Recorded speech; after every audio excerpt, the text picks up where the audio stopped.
朝一からやったぜ。逃げるぜ。元気なんだよね。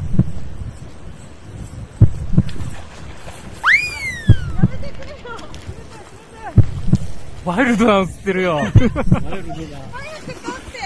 うわー、でかっ。気がやばい。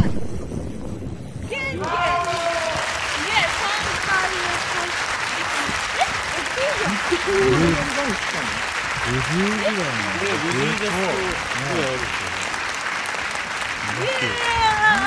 の。ワイルドだね。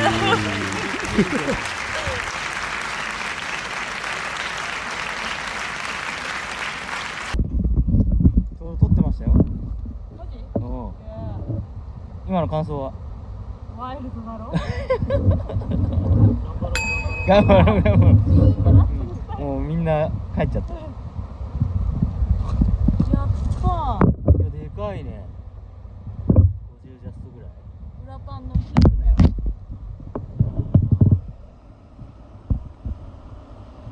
プラチナム？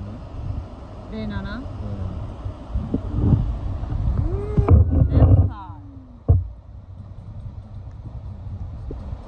ネオスター。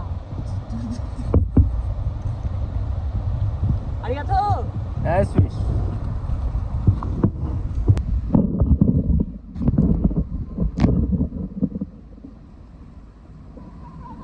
第2ラウンド。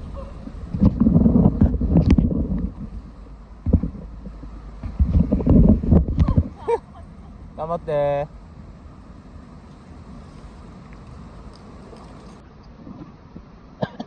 あんまり顔できない方がいい。これはもっとしていいよ。あれね、できなきゃ。海岸ぐらい近いよ。向こう岸で食べたでしょ。ね。